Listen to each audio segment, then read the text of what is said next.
Hello everyone, welcome to the Mum Boss Method podcast. I always start on the video, if you're watching on YouTube, by wiggling about in my chair. It's the thing, it's weird.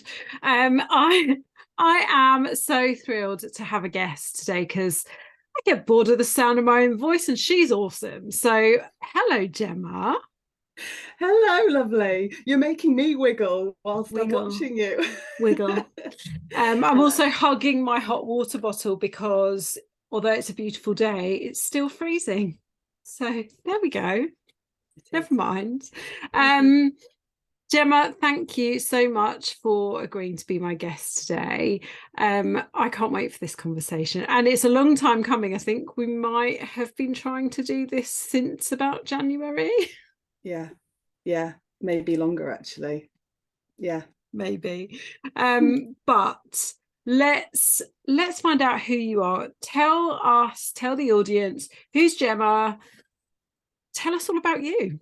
Okay. So I am Gemma Mercer. I have a company called Understanding Matrescence. And most people I speak to about understanding matrescence look at me very blankly. So I shall start there and then kind of delve into a bit more detail about me. But understanding matrescence is a coaching, well, I am a coach for women who are also mums.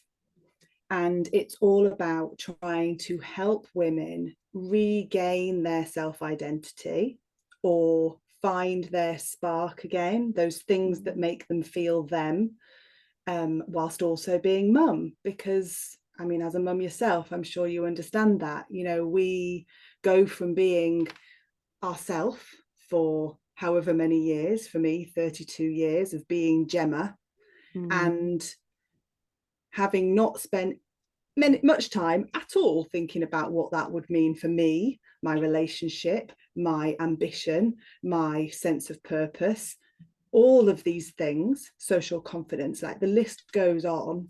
I literally thought about the physical bringing baby home and how I was going to introduce her to my dogs. Like that was the extent of how it was going to impact my life that I personally thought about. So yeah, in a nutshell, I work with women to talk to them about the changes they've experienced since becoming a mum and how to revalue what's important in life so that they can manage the juggle of being a busy modern day mum. Like that in itself is something, isn't it?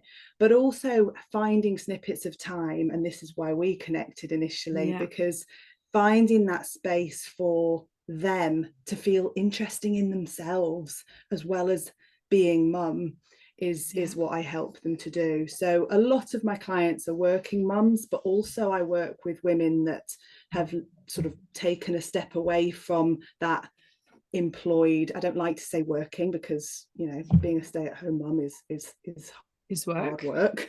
Is work.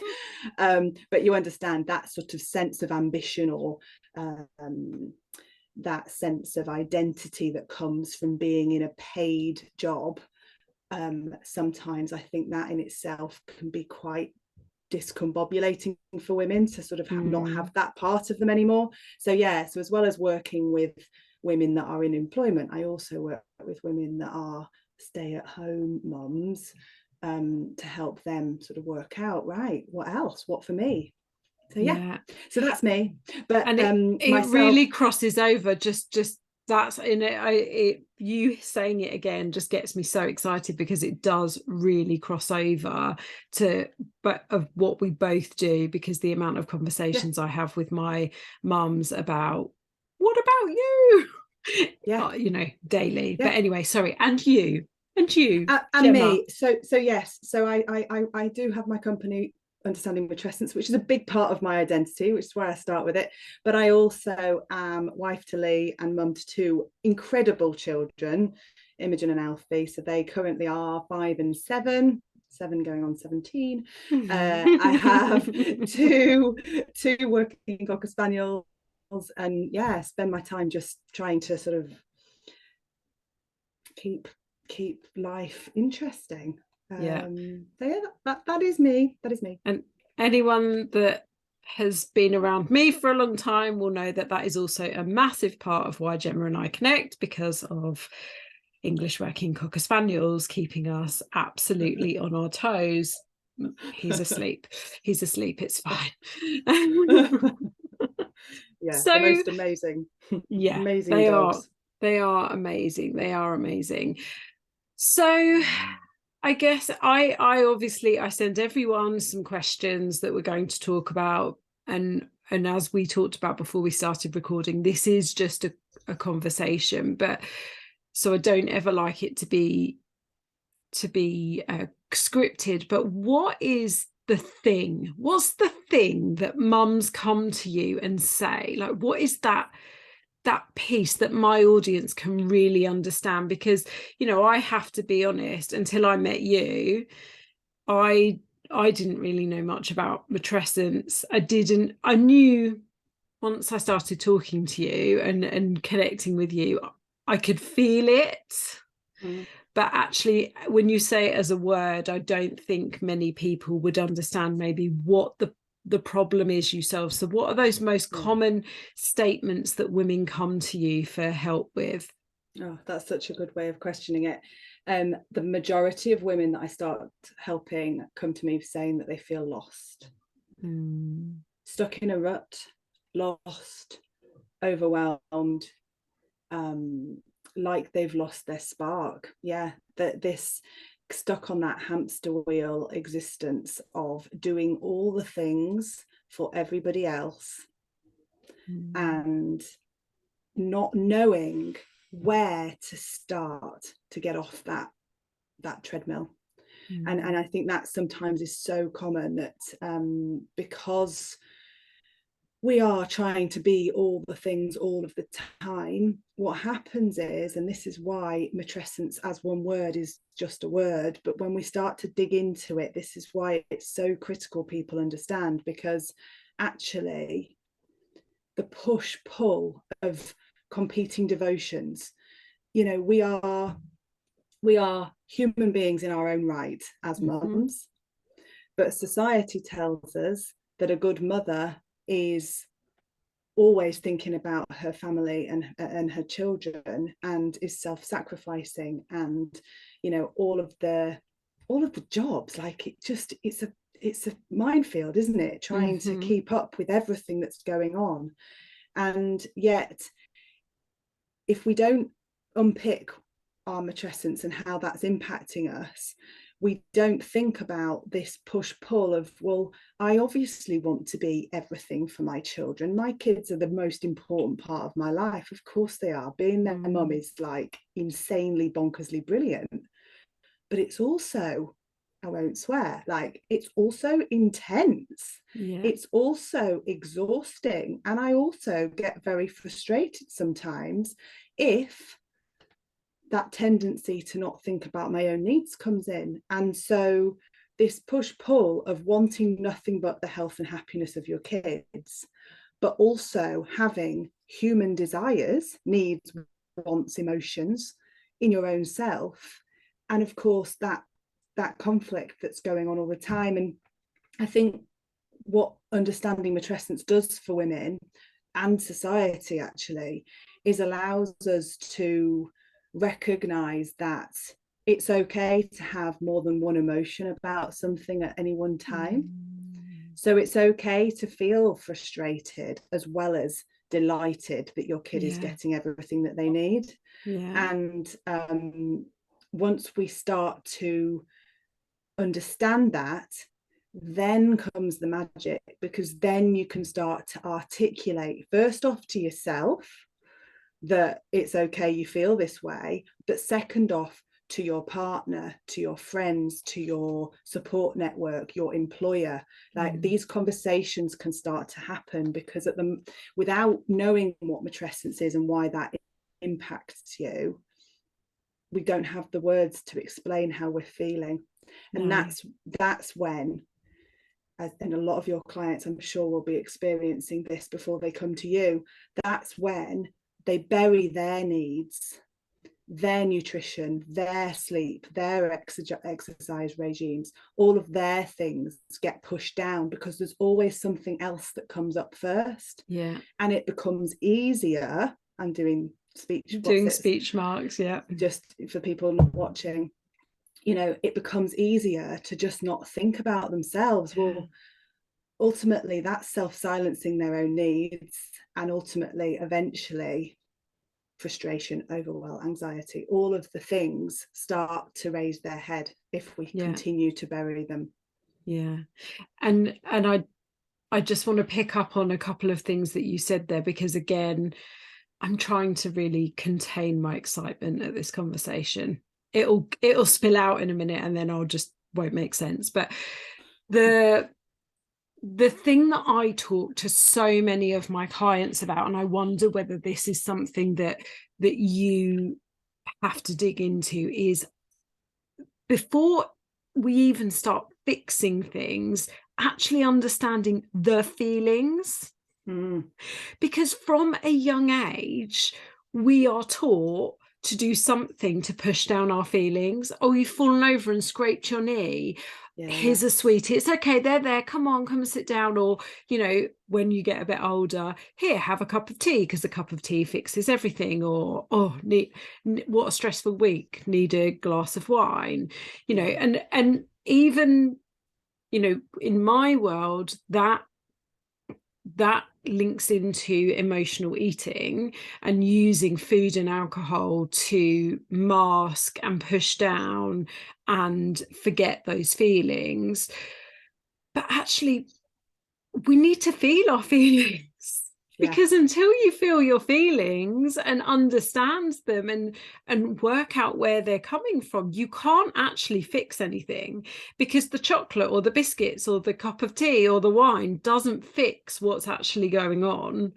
It just pushes it down. And so even before, you know, my work starts with food, it's okay, but what are your feelings? And especially when you're getting those conflicting feelings, you know, when you said feeling the frustration as well as being delighted, you know, I feel like that 7 times daily with Charlie, you know, just brilliant. You can do that, but heartbroken, oh, you can do that, and frustrated or sad that you're getting independent, or you know, all of those things. Yeah, you're so right. You're so right. And as women, it's so much more significant. You know, there's an amazing book, I don't know if you've ever read it, Untamed by Glennon Doyle. That's one that's it is just one of my favorites, because you'll know, she talks about little girls. There was a study done whereby little girls look around when they get asked if they want a sandwich. They look for their friends to say, do I want a sandwich? You know, whereas the little boys think, I'm hungry, yeah, I want a sandwich. And so this is how it's so indoctrinated in society that, you know, women just kind of try to be appeasing, and like I say, they self-silence their needs to seem agreeable to the outside world. And so when matrescence comes in, and what, you know, with all of this, it is so unspoken, actually, the pressures that we are feeling. And I'm again going away from the questions a little bit, but I know you've been speaking a lot on your social media about the impact in the work environment, and I know you don't just work with employed mums, but the work environment. And again, you know, does your employer understand all of the things that you're doing? You know, it's always, I shouldn't say always, most of the time it's mum that gets called when the child is sick or has had an accident, or it's mum that has to take the child to the appointments or call the school or go to, you know, and I know that's just a tip of the iceberg. And I know myself, you know, being employed for 11 years of Charlie's life, and it's only been in the last year and a half that I've been self-employed completely. But, you know, that wasn't, I can't even tell you where that came from. Where did that come from? That my needs and my career and my everything was less important than my husband's, and that would never be his view, but it's just what we do, and then the expectation that comes from the employer. Yeah. It's absolutely massive. And yes, I'm working with companies now to try and educate them on this exact point, because companies are getting better. In the main, they're getting much more better. It's now parental policies as opposed to just maternity return policies, all of these things. But ultimately, you're absolutely right with that. Society and the workplace are not on equal playing fields. So we, as like you mentioned about your husband, like my husband as well, wants to be equal in the home. My husband does a lot of the housework. My husband does want to drop off at school, but workplaces are not geared up to enable that. Companies still have calls at 8 o'clock in the morning, or they might have policies in place whereby it's expected that teammates are going to all be around. And so what does that do? It starts to alienate one side of the party, one side of the parental team, if you were like, because somebody is always there with the kids. And until companies understand and recognize that ultimately modern day families, economic crisis, like all of the things, need in majority of cases two parents to be going out and working, but we're just not geared up to support that. We're just not geared up. And so, like you say, never mind the logistical challenges, the mental load that the women I work with are experiencing and juggling. It's so vast. And my husband being one, he'll say that he tries to keep up with everything that I'm doing, but it's just, he doesn't know to think about the things, because it has just been ingrained in us. And that's one of my biggest things I try to work with my coaching clients on, is tips around how to not have it that one side is doing all of these things, because unless you're actually doing the do, it's not second nature to be thinking ahead of all the stuff that needs. And again, that is something that I talk to my clients about. I've experienced in my life, all through primary school. I paid for everything. I knew what club was on what day. I knew when the school trips were. I knew how to order the school uniform, everything. And when he started secondary school, which coincided with, my first year in business on my own, I said to my husband, I can't have responsibility for all of this all of the time anymore. It's too much. It's too much to remember. And he's great. We have a really, really shared relationship in the house. And I had to pass some of that school stuff on, because it's too much to think about. It's too much. And then the shopping and the cooking and the all of that. So absolutely.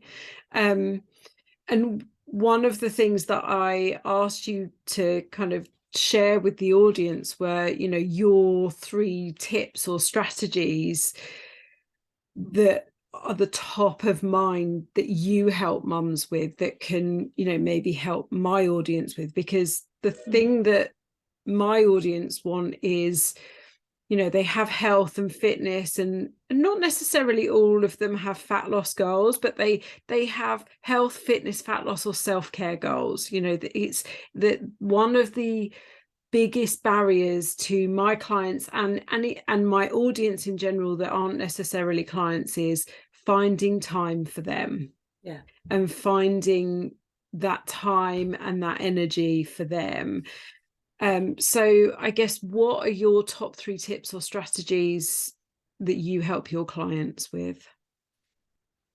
Great question. I almost have, to answer this, 3 steps, I would say, to carving out that time to be able to do exactly as you say, create that space for self-care. And it actually goes quite far back into this process of understanding your matrescence, because my first thing I always say to women is, it's really important that you spend time and sit with how life for you has changed, but also how you have changed since becoming a mother. Because so often, and Chrissy, you must see this as well, we have this expectation in our head of what self-care looks like. And I can guarantee, if you are trying to fit the role of self-care or replicate that, what self-care looked like in a version of you now as a busy mum, you're setting yourself up to fail. Yeah. Yeah. Because I don't know about you, but like the stuff I used to do for myself, I just couldn't even begin to build that into my world right now. No. And I wouldn't want to actually either. It's No. I feel very different in my own skin these days.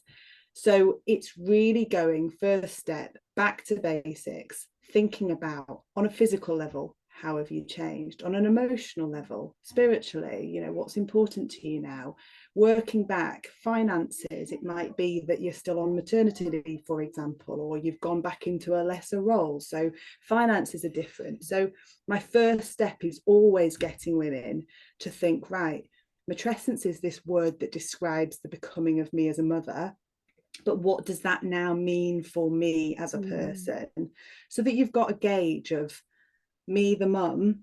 And let's not forget, me, the mum of primary school kids is very different to what me, the mum, when my kids get to Charlie's age, you know, so, and they, when they were a baby. So this is always evolving. It's important that this isn't just a one-time thing.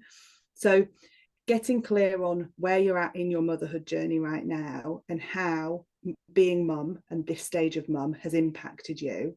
Once you've done that, the second phase is then going to, right, so if that's where I'm at right now, at this moment, what are my priorities? And it's that we all talk about this glass versus plastic ball analogy. We're sort of juggling all the time, aren't we? And so I talk to my clients a lot about, let's work out what those plastic balls are. Because if we can, you know, take some of those off your plate, that's where this space comes from.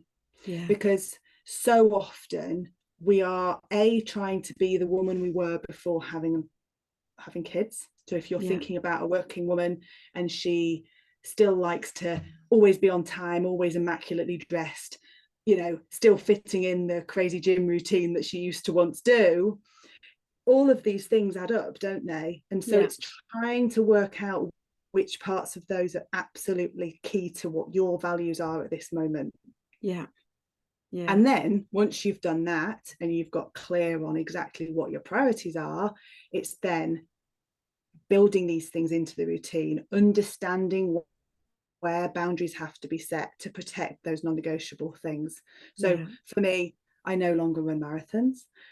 I have an exercise bike that I do half an hour on. You know, I try a minimum of 3 times a week. 5 is my goal, but you know, I have to set much more realistic targets for myself. But also, I haven't gone to, this kind of answers one of the other things you talked to me about, which was how do I build it into my time? But it's sort of all part of it, because I also recognize that there's an education piece there for my husband, my kids, in a way. You know, they wouldn't have just suddenly gone, happy as Larry, mum's going to go off and do an exercise regime every couple of days. I've had to build that in slowly whilst they were little, micro moments, little bits building up, so that it's just now expected on a Sunday morning, cartoons go on and I'm on my bike. And they know that if it's an emergency, they come and get me. But you know, that's just part of what happens. But that has been an evolution over the last few years, actually, particularly, so that they have all got that piece of, well, there's actually benefit to us as well if mum does that, because I can tell you now, I'm a much nicer person to be around if I've done what I need to do for me too. It's funny, isn't it? Because it's similar for me in that I have exercised since Charlie was 1. I went back to exercising properly. Then I ran a marathon when he was 2.5, and have built up through his younger years, 3 gym sessions, and now it's 5. And he knows, if he gets up one morning and I haven't gone to the gym and it's not my rest day, he's like, what's wrong? Do you not feel well? Is something wrong? Yeah. They know, but it is, I think, I don't know if you find this, but so many women I speak to think that they have to go in full pelt to whatever those habits are. It has to be 0 to 100 in 6 seconds, and you can't do that. You're setting yourself up to fail. It has to be bite size. No, 100%. I see that an awful lot, and like you say, and then it fizzles out once it becomes too difficult. And a lot of people will also say to me, but Gemma, I've tried that and it's not worth it, because I come home and the kids are knackered, or bath time hasn't been done, or there's consequences of me booking a babysitter are so difficult, whatever it might look like for them. And I say, well, that's maybe we need to go back to basics and strip it right back. And in any, in coaching, it's quite common. You look at what your end goal is, and then you strip it right back to the first step of what that might look like. And then once you've got into a rhythm doing that and having those quick wins, then everybody is motivated by that. And it's that, but it definitely is the third step of all of this, is bringing everybody in the household into this, having those conversations, making sure that everybody understands the importance of this, so that it's a team effort, basically. Communication. So and important. it is so worth it, because if you stick with it and enable yourself that space, it's game changing, actually. It is. It really is. So you touched a little bit on what you do, one of the things you do. So I know you love your Peloton. What else do you do to make sure that you are getting what you need? And I don't want to just say self-care, but getting what you need so that you can be the best you for Lee, for the children, for your clients, for all of those things, for the dogs. What else do you do?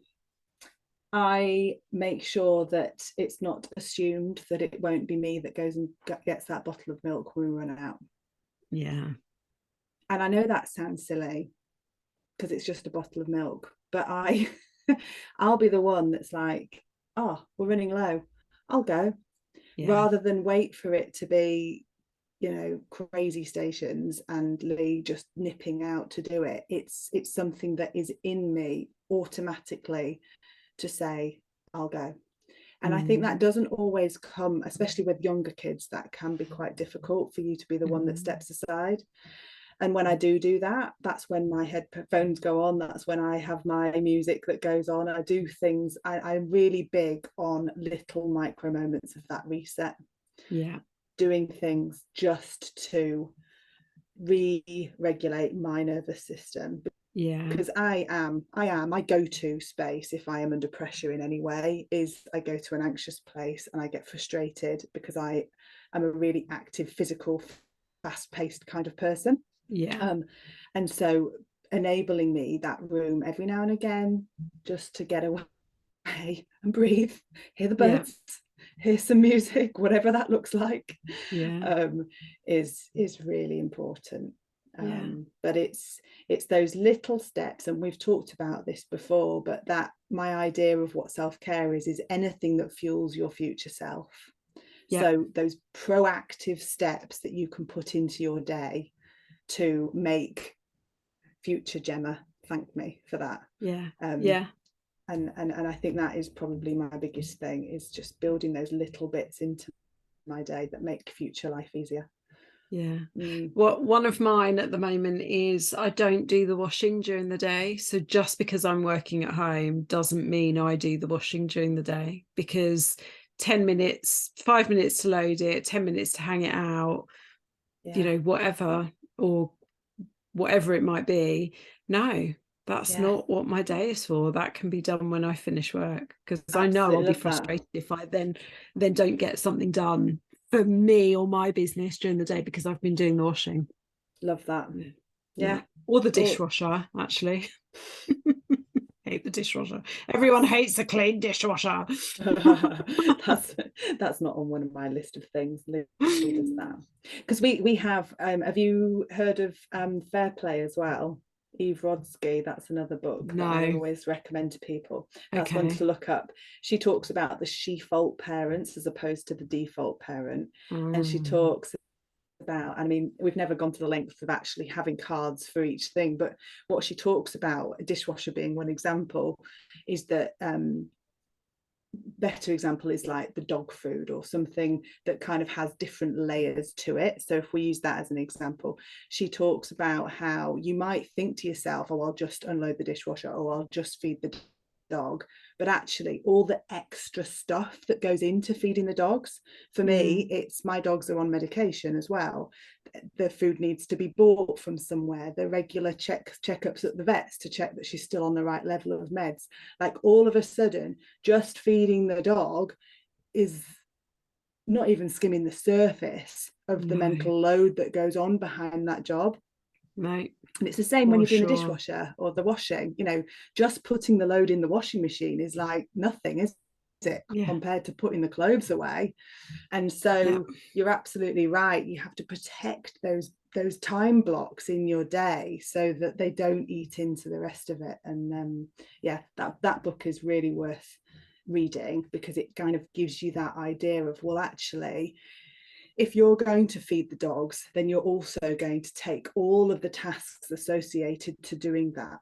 Because Yeah. what previously, before understanding all of this, would happen, we got our dogs way before we had kids, but Lee would feed the dogs, and unknowing to himself, he'd say, oh, we've run out of dog food, and it would be like, oh, right, okay. So in my head, that's a little bit of Yeah. chatter going on, and then I'm Yeah. thinking, well, as well as feeding the dogs, I've got to give her, you know, and it all builds up, Yeah. doesn't it? That's the Yeah. stuff that we're carrying around with us if we don't have discipline around where to put it into our day and whose Yeah. job it is. Yeah, Mm. for sure. Yeah. Mm. Yeah, I love that. And I'm sure that so many of the audience can take away so much from that. Mm. Um, Gemma, where can people find you if they want to? And I'll put all of your links in the show notes anyway, but where are you most active? I'm most active on Instagram, Gemma with a G _ Mercer, which is MERCER. I nearly Yeah. said curly cut then because I'm so used to spelling for my 7-year-old. Gemma Mercer. I've also got a website which is gemmamercer.com. Brilliant. So yeah, they can check me out on there. Lovely. And before we go, actually got two more things. So anything else that you want to share, any useful resources or anything that you want to talk about on your Instagram or your website that people can go and take a look at? Absolutely. So on my Instagram currently, there is a free webinar that talks about all of this. So it goes into the steps that I've just talked about of Yeah. how to sort of find space to manage that juggle. So on my Instagram bio, there's a link to that. But on my Lovely. website as well, I also have, so I think it's gemmamercer.com/audio. On Yeah. there is a 3-step audio that people can listen to, Lovely. which is an equivalent. So absolutely. Great. Yeah, I'll Have put a all look of at those that. on the show notes as well. Don't worry. Thank That's you. great. Thank you. And then, what is your favorite food? This is Oh my completely goodness. unrelated to what we've just been talking about. I love it though. One thing. No, you can I, say a couple. I found it. Truffle fries. I like truffle oil on Mm, fries. You know, when they do like Parmesan. yeah, but That it can't be too much. oh, more truffle the better. Really? Okay. I find sometimes it can go a little bit too much. Okay. And will you be getting an Easter egg? Yes, it's already bought. Don't know What have you what it is. got? I Oh, you don't don't know. know. Well, Okay. it'll have to be dark chocolate because that's the only chocolate I eat really. But Yeah. yeah, he's already bought it. Nice. I don't Nice. know. Amazing.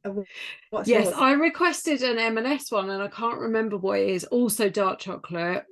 None of these that are around my desk that I was showing you. I'm just holding up an Easter egg, everyone, because I was filming a reel before we started talking. They're not mine, but mine was an M&S one and I can't remember what it was. It was dark chocolate and maybe peanut butter or something. I think so. I'm just googling it now. Yeah, dark chocolate Easter egg, there it is, with peanut butter. Yes, I can't wait for that one. Sounds good. Very Sounds excited. Good. Gemma, it's been amazing. Thank you so much for giving up your time to come and speak to me. I have so much love for you. I love being connected to you. So glad we found each other.